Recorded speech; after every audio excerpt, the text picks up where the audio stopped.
The Tom Woods Show, episode 2103. Prepare to set fire to the index card of allowable opinion. Your daily dose of liberty education starts here. The Tom Woods Show. Hey, everybody, I'm giving away 3 free courses from my Liberty Classroom. One of them is ex-Marxist Michael Rechtenwald teaching you about critical theory so you can understand leftism and fight it better, as well as our course on how Alexander Hamilton screwed up America and the history of the conservative and libertarian movements. Check it out at 3freecourses.com. Hello, everybody. Tom Woods here. We got kind of a relaxed episode for this Friday. Had a lot going on this week. Now we're going to relax. And I want to walk through an article I liked very much that just appeared just this week, a matter of a couple of days ago, over at the Mises Institute blog. And it's an article by our old friend Jeff Deist, who is president of the Mises Institute. And it's called The Wrong Elites. Well, that about sums it up, doesn't it? And Jeff begins with a passage that, as it turns out, is one of the most memorable passages for me from Rothbard. I just remember it striking me so much when I first read it. Rothbard has a piece called Egalitarianism and the Elites. The passage in question runs as follows. To mount an effective response to the reigning egalitarianism of our age, it is necessary but scarcely sufficient to demonstrate the absurdity, the anti-scientific nature, the self-contradictory nature of the egalitarian doctrine, as well as the disastrous consequences of the egalitarian program. All this is well and good, but it misses the essential nature of, as well as the most effective rebuttal to, the egalitarian program, to expose it as a mask for the drive to power of the now ruling left liberal intellectual and media elites. Since these elites are also the hitherto unchallenged opinion-molding class in society, their rule cannot be dislodged until the oppressed public, instinctively but inchoately opposed to these elites, are shown the true nature of the increasingly hated forces who are ruling over them. To use the phrases of the new left of the late 1960s, the ruling elite must be demystified, delegitimated, and desanctified. Nothing can advance their desanctification more than the public realization of the true nature of their egalitarian slogans. Wow. Now that is a passage that you could have a whole book club discussion about. That is so rich. In fact, I almost don't need to go into Jeff's article, except I promised that I would. And by the way, of course, as always in an episode like this, the article in question will be linked on the show notes page, which is tomwoods.com/2103. The key part of this passage to me is that the egalitarian program is a mask for the drive to power of the current left liberal intellectual and media elites. That is the key thing. Is that don't look at what they say, look at what they do, look at what their motivations are. Their motivations are not to make life better for the oppressed and the downtrodden. Okay, you can pretty much take that to the bank. Elites like these love egalitarianism because it's a falsehood and because the idea of equality can never actually be attained. So even let's say your goal was economic egalitarianism. Okay, let's say you had a radical economic egalitarian goal and you wanted to make everybody materially equal. Now, most of them don't take that position, but with a word like egalitarian or equality, well, who knows where it's supposed to go? Any stoppage prior to reaching absolute egalitarian outcomes is just arbitrary. If you say you want equality, what does it mean to say, I want equality, but it's okay if we have this much inequality? There's no logical stopping point before you get to absolute material equality. So let's consider that. Suppose we reach that point. Or how about this? At the very least, how about we reach a point where the quote-unquote distribution of wealth satisfies the people calling for equality? Okay, so somehow we've gotten to that point, that they're somehow content. Now, this never happens with the left. They'll never be content. There's no pattern of society that would make them content. They always have a lack of contentedness. They always have to push forward to the next thing and the next thing and the next thing. But let's say that at least materially, we got to a point where the existing pattern of wealth holdings was considered acceptable to them. Okay, well, now we think about Robert Nozick, who wrote Anarchy, State, and Utopia. Robert Nozick gives this example. He says, suppose Wilt Chamberlain is playing basketball and a lot of people want to go see him. Well, each person, let's say, pays, I think he gave the example, I think he said 25 cents. Because this is an old book. That's an old book. So we'll say $1, round it up at least. Everybody pays $1 to go see Wilt Chamberlain. Now, obviously, it's way, way more than $1. That's not the point. Point is, everybody is out a little bit of dough, but suddenly Wilt Chamberlain has way, way, way more than everybody else. But there's no evil that's taken place. No one coerced people. They willingly gave up that $1 in exchange for seeing Wilt Chamberlain play basketball. But yet now the distribution of resources is different. So now what do? Now we say, all right, Wilt, you got to give all that money back. Okay, so what, does he not get compensated? How does this work? So you notice that the pattern will always change. You can never keep it stable in terms of the pattern of wealth ownership. So this means that there will always be inequality that will reassert itself, which means there will always be a need for state intervention to reestablish the distribution that makes the left happy. It can never be reached, so it means that you will get intervention over and over and over and over again. And that's the way they like it. That's why they like something like this, is that it means they'll never be out of a job because they're trying to attain something that is impossible. Now, there are many other dimensions of egalitarianism where there are things that they just keep pouring money into, and they don't get any better. And that's the egalitarian program. Well, let's see. We just kept pouring money into X, Y, or Z. It didn't get any better. So let's keep pouring money into X, Y, and Z. So everybody who's on the take with programs like these has a vested interest in keeping it going and saying that it's all in the name of equality, an unreachable ideal. Of course, the state loves unreachable ideals because it means they stay in business forever and they get to couch all their interventions in the soothing rhetoric of equality. Now, I might mention, before getting to Jeff's article, I might mention that I used the word distribution of wealth, and I hate that word because that is so misleading. There is no libertarian worth his salt who would use the word distribution when talking about wealth or income that people have. Because distribution implies that there was a big pile of it, and some distributor stood on top of that pile and started handing it out to people. But that's not what happens at all. So it's wrong to say, as a lot of conservatives do, that I don't like government programs that redistribute wealth. Well, redistribute implies that it was distributed in the first place, but it wasn't distributed, it was earned. And that's not distribution. What's happening in society is not a pile of wealth and a person standing on it with a bullhorn handing it out to everybody. What's happening in society is a series of voluntary exchanges that results in the patterns of wealth ownership that we observe. That's not distribution. That's, I provide this service, you give me some money. You provide that service, I give you some money. There's no distribution involved in any aspect of that. So distribution is not the right word. So we don't want to say redistribution because that implies that the initial array of wealth holdings is the result of an initial distribution. It is not. Now, you may say, Woods, that is some nitpicking. Well, I don't think it is, but I don't want to argue about that. Now, by the way, one of my favorite things that I say, I haven't done it so much recently, just mainly because I forgot.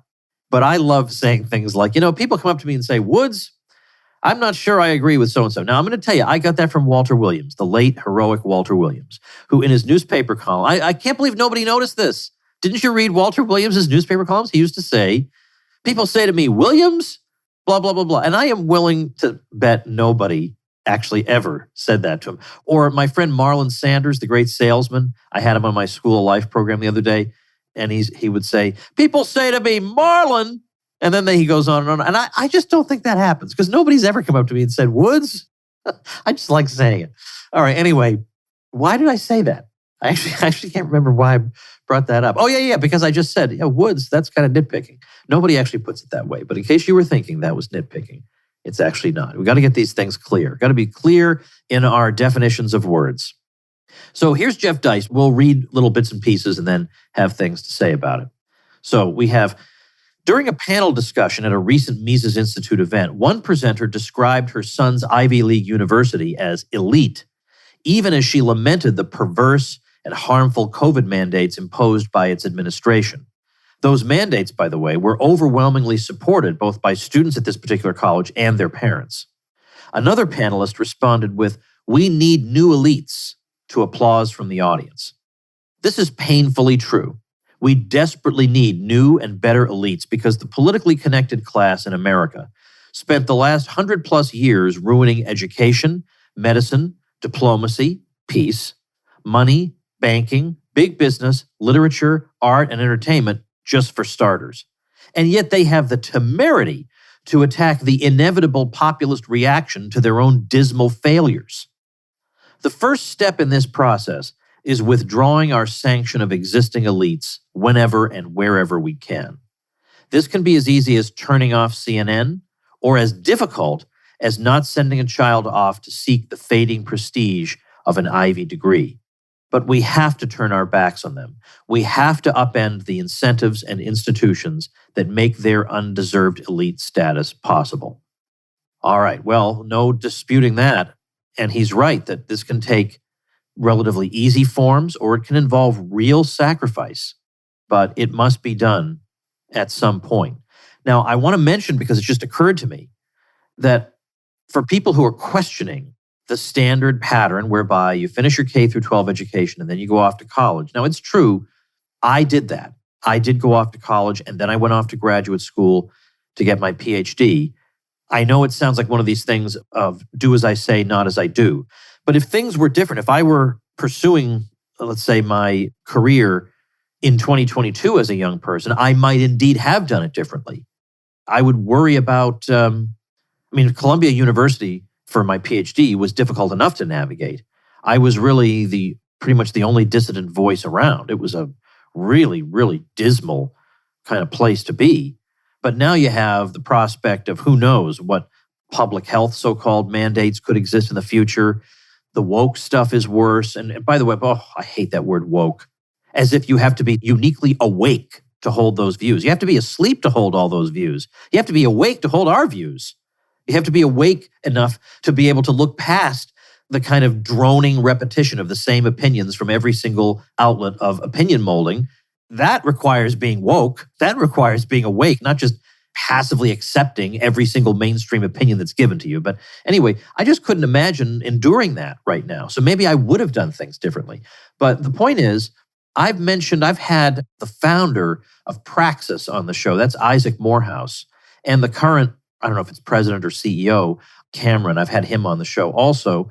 A lot of you have heard about it, either from me or from other sources. They really, really did a great job getting the word out. And a bunch of my young listeners or parents then passed the word on to their children have actually gone into this program. And it's like an apprenticeship program whereby you train for a little while, and then you get sent out to get a job with some startup company as an apprenticeship with a startup company, and then a guaranteed job at the end of your time there. So you're spending several years, instead of racking up debt and being lectured to by people who hate your guts, you're spending time acquiring both experience and income. So instead of coming out negative, you're coming out way, way in the positive, both financially and in terms of experience. So that is something very, very much to consider. And I actually did a live thing where I brought Cameron from Praxis on, and he just did a presentation. This is what our program's about. Here are some people who've gone through it. I used to feature some of those people on the podcast. So if that's something that has any appeal to you, you should watch that recording and see if it's something for you. I have that up at tomwoods.com/praxis, Praxis, tomwoods.com/praxis. Let me take a minute in this conversation about natural elites to say that natural elites understand responsibility. So here's my segue, okay? If somebody relies on your financial support, whether it's a child, an aging parent, or even a business partner, you need life insurance. And life insurance is not getting any cheaper as you get older. So it's smart to get a policy sooner rather than later. And Policy Genius is your one-stop shop to find the insurance you need at the right price. All you have to do is head to policygenius.com and answer a few questions. In minutes, you can compare personalized quotes from top companies to find your lowest price. You could save 50% or more on life insurance by comparing quotes with Policy Genius. Their team of licensed experts are on hand through the entire process to help you understand your options and make decisions with confidence. The Policy Genius team works for you, not the insurance companies. So whether you're just starting to shop or have questions about your active policy, they're your independent advocates offering unbiased advice. And what's more, Policy Genius doesn't add on extra fees. They don't sell your info to third parties. They have thousands of 5-star reviews across Google and Trustpilot, and they have options that offer coverage in as little as a week and avoid unnecessary medical exams. Since 2014, Policy Genius has helped over 30 million people shop for insurance. Head to policygenius.com to get your free life insurance quotes and see how much you could save. All right, let's get back to Jeff Deist, our friend. He says undeserved in this context, when he talks about undeserved elite status, means state-connected. This feature, more than any other, marks today's unnatural elites, by which we mean elites who owe their status largely to government connections rather than merit. It can be hard to identify in some cases. Some elites, such as Jeff Bezos, performed brilliantly in the marketplace, yet also maintained deep ties to the worst of the American superstate. Amazon sells cloud services to a host of criminal federal agencies, and Bezos himself solely owns the CIA organ, The Washington Post. Russian oligarchs, much in the news these days, are said to fall in this category of unnatural and undeserving elites. While the dictionary definition of oligarch is straightforward, a member of a controlling elite with nearly absolute political power, the current usage is broader. It has come to mean foreign billionaire who made money in unholy ways, and as such presumably applies to Vladimir Putin and his purported billions in assets amassed on a modest salary. But many Russians obtained power and wealth through close connections to the former Soviet Union, buying up state assets on the cheap during the cronyist early 1990s. Are they all to have their property seized now, like Roman Abramovich and his shares of the Chelsea Football Club in London? What law justifies this? What tribunal issues such an order? And what police agency enforces the seizure? These trifling questions about the rule of law go unasked and unanswered. We're at war with Putin. But aren't U.S. elites oligarchs too? When we consider the nexus of state and corporate power, we find plenty of American examples beyond the aforementioned Bezos. New York University professor Michael Rechtenwald coined the term governmentalities to describe publicly traded companies like Google and Amazon that are so intimately connected with the federal state as to become deputized to act as state agents. When we consider how far-reaching this nexus really is, how many American elites truly deserve their status? Now that is very interesting. We think about somebody like Thomas Jefferson. He made a distinction between a natural and a hereditary aristocracy. He was opposed to a hereditary aristocracy, but he wasn't opposed to the idea of elites. And he thought these elites would establish themselves naturally by virtue of their great accomplishments, their intelligence, their skill, their excellent decision-making, their sense of justice, whatever it is. So you don't have to believe in a hereditary aristocracy, nevertheless, to believe that natural elites will indeed form in society. But these, indeed, are unnatural elites. Now, let's get back to our friend Jeff. Consider Elon Musk, who recently sold part of his Tesla stock and purchased a 9% interest in Twitter, gaining a board seat in the process. His wealth derives in part from his clearly meritorious efforts building and selling PayPal, his business acumen in investing the PayPal proceeds, and his visionary, indefatigable efforts building both Tesla and the private SpaceX. Surely a man of his intelligence and entrepreneurial drive is a natural, worthy elite? Well, maybe. At least some of his Tesla stock wealth is due to government subsidies helping to create a market for his EVs, and SpaceX contracts directly with NASA. Perhaps Mr. Musk didn't ask for these subsidies and would be quite wealthy and successful without them. But they cloud the issue. Are the Obamas oligarchs? After all, their reported $70 million net worth derives entirely from treading on their time in the White House. How about George W. Bush and his $40 million, given how he inherited money and then sold his oil and gas concern to a company owned by George Soros? Consider Joe Biden, whose net worth soared from less than $30,000 in 2009 to nearly $10 million today. He literally has not had a proper job since 1970. Surely he is an oligarch in the sense of unearned wealth and power. Now, let me pause and say that there's really no disputing any of this. And yet it's so infrequent to hear people on the progressive left even contemplate any of this. These are the ones who care about the little guy. And yet here's our own elite staring us right in the face And they're so convinced that that elite has their well-being at heart that they don't even ask these questions. Back to Jeff. What about Stacey Abrams, the one-time Georgia gubernatorial candidate who claimed a net worth of $109,000 in 2018, but now discloses a net worth of $3.17 million? What has she built or created? Is she an oligarch with unearned wealth and status due solely to politics? How about CNN's Anderson Cooper, born into the bosom of Vanderbilt wealth and elite schools, not to mention the obligatory intern stint at the CIA, and then given a prominent platform on a major cable station? Is he in any way deserving of his status? Russian oligarchs, American Poles, and state-connected billionaires are all cut from the same cloth. They didn't earn or fully earn their wealth and position in society. But we must expect this. Rule by elites, at least to an extent, is indeed inevitable. Every society, across time and across place, manifests this. Democracy doesn't solve or change it, but merely transfers status away from merit and toward politics.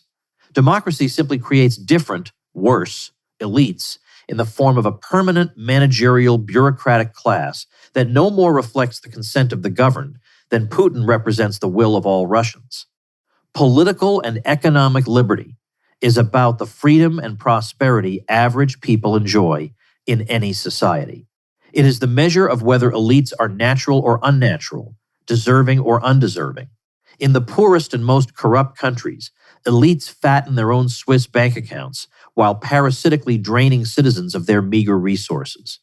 In the wealthiest and least corrupt countries, elites act far more benevolently, e.g., Prince Hans Adam II in Liechtenstein. Most countries across the West today lie somewhere in the middle. But the COVID crisis showed us that once again the situation is getting worse. What we need is not to eliminate elites, but to create better ones. And at this very moment in the article, I thought, maybe you should quote Hans Hoppe, because he's written on this, and then the very next sentence. In his essay, Natural Elites, Intellectuals, and the State, Hans Hermann Hoppe describes how modern states usurp the role of worthy individuals in society who possess natural authority. And so here's Hans. Such a theory has been presented by Bertrand de Jouvenel. According to his view, states are the outgrowth of natural elites, the natural outcome of voluntary transactions between private property owners is non-egalitarian, hierarchical, and elitist. In every society, a few individuals acquire the status of an elite through talent. Due to superior achievements of wealth, wisdom, and bravery, these individuals come to possess natural authority, and their opinions and judgments enjoy widespread respect. Moreover, because of selective mating, marriage, and the laws of civil and genetic inheritance, positions of natural authority are likely to be passed on within a few noble families. It is to the heads of these families, with long-established records of superior achievement, far-sightedness, and exemplary personal conduct, that men turn with their conflicts and complaints against each other. These leaders of the natural elite act as judges and peacemakers, often free of charge out of a sense of duty expected of a person of authority, or out of concern for civil justice as a privately produced quote-unquote public good. The small but decisive step in the transition to a state consists precisely of the monopolization of the function of judge and peacemaker. This occurred once a single member of the voluntarily acknowledged natural elite was able to insist, despite the opposition of other members of the elite, that all conflicts within a specified territory be brought before him.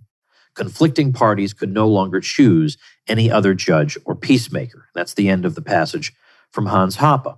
And now back to Jeff. How do we identify good elites, wise leaders who will act and guide the world in benevolent ways? Leaders who care about civilization, property, prosperity, peace, justice, fairness, conservation, and charity. We start by turning our backs on politics, media, academia, and popular culture, and looking to the real-world examples around us. In our family, work, social circles, and local communities are the men and women who can replace our very unnatural overlords. Men and women who understand inequality and human differences as the inescapable starting point of human society, which in Ludwig von Mises's view allows for, quote, collaboration of the more talented, more able, and more industrious with the less talented, less able, and less industrious, which results in benefits for both. This, then, is the egalitarian rub.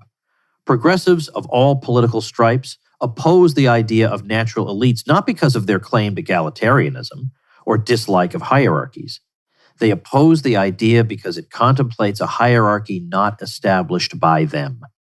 A natural elite also means that intelligence, ability, attractiveness, charisma, wisdom, discretion, and quiet confidence, all very unequally distributed in nature, become the characteristics of those holding greater influence in society.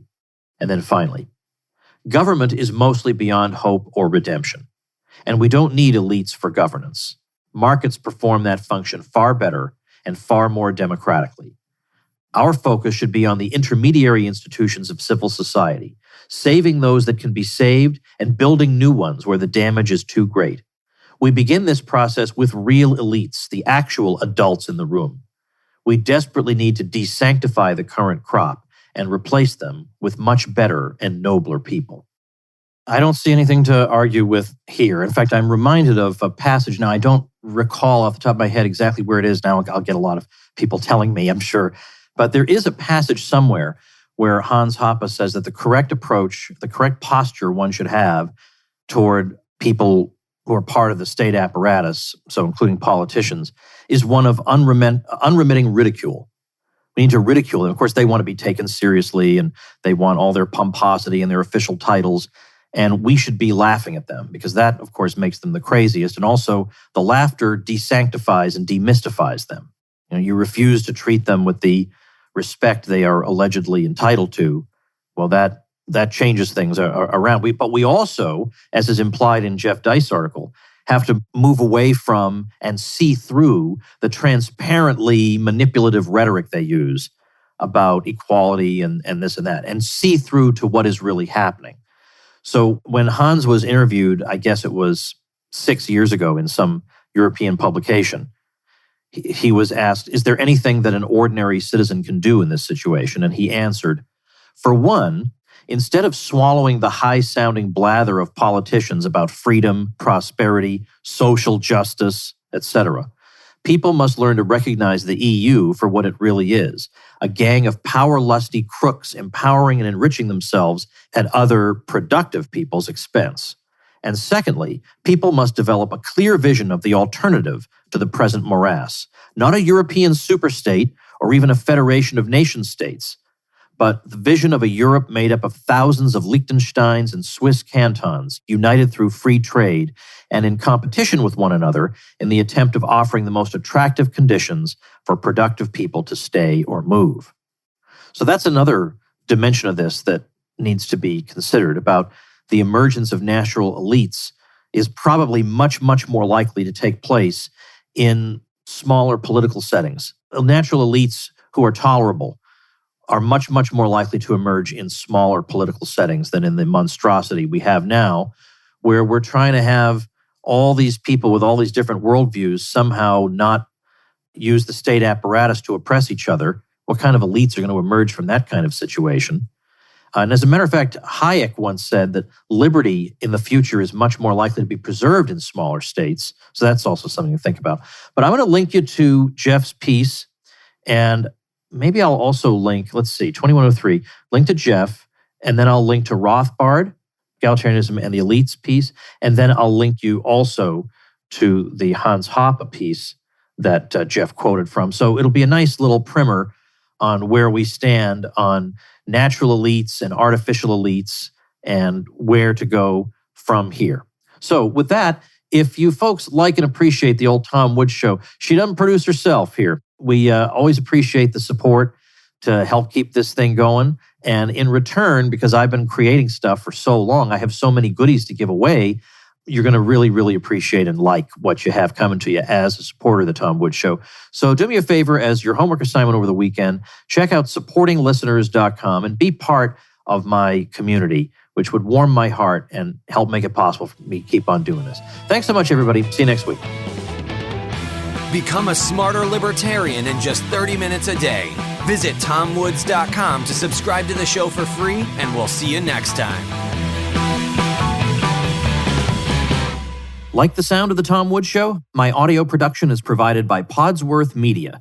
Check him out at podsworth.com.